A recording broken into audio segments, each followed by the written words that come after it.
Hello, I'm back again. I'm going to talk about a life worth living. Ultimately, this is the goal of DBT. It's helping the client develop a life worth living. Many clients will say their life is just too painful to go on. So the goal of every client and therapist working together as a collaborative team. In other words, we're going to all be therapists. To do this, that's why we chose DBT and the assumptions DBT makes about both the client and the therapy. So we're going to talk about some of those assumptions in a minute. Then we'll go through the biosocial theory and what it means for us. We're going to talk about and review what dialectics are and how DBT uses them. Then next we'll review the levels of disorder and what they are for.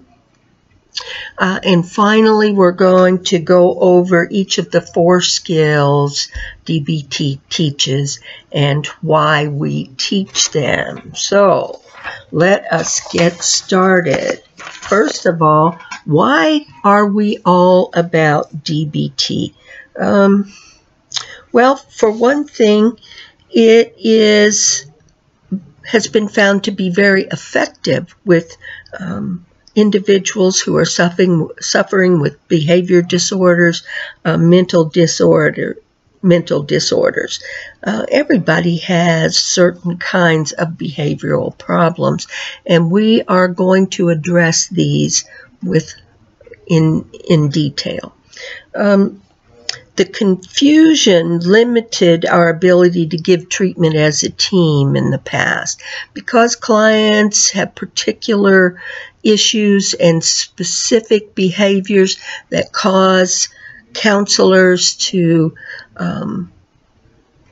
give up, give in, whatever. That kept the clients from getting the treatment that they needed. So what we're working towards now and talking about in DBT is unity and support. We are going to provide that for one another as therapists and also clients. There's a different level of support here. So in the past, the behaviors we talked about led to big-time counselor therapist burnout, and so they became less able to meet the needs of the client, and their therapy became less and less effective. So DBT was developed, as I said before, by Marsha Linehan. She did a lot of research, a lot of studies, started out working with clients who were suicidal. And if you haven't experienced that before, working with suicidal clients can be challenging, also very rewarding. So DBT basically gives us practical tools to use, and we call these the skills. And with these, we teach our clients a universal way of interacting. We have a universal way of interacting with them, and that reduces, guess what? Power struggles. One of the big top burnout factors. Okay. Also addresses treatment refusal, the whole needing to pack clients off to hospitalization, that kind of thing.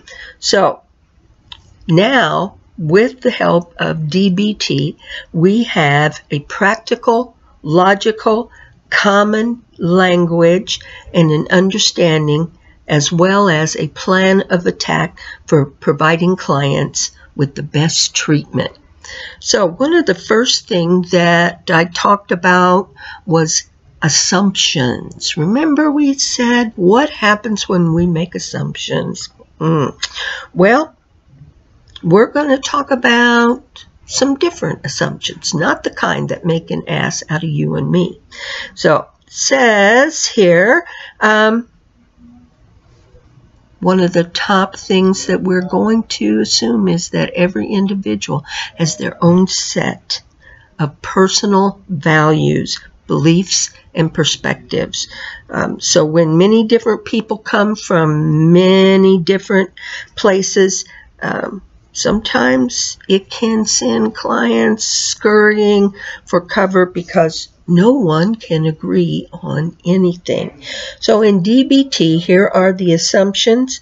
Assumptions are about one belief system or perspective from which we approach each client. So in DBT, we're going to get together. We're going to get together. We are going to have one voice, one manner, one direction with our clients. Now, we know some of us are behaviorists, some of us are psychoanalytic, whatever it is, but now we're going to be together, coming together. So in DBT, another assumption, assumptions are about one belief system, yes, and it is from this foundation that all treatment must stem. Otherwise, we fail, and so does DBT, and the one who loses is the client. Thank you.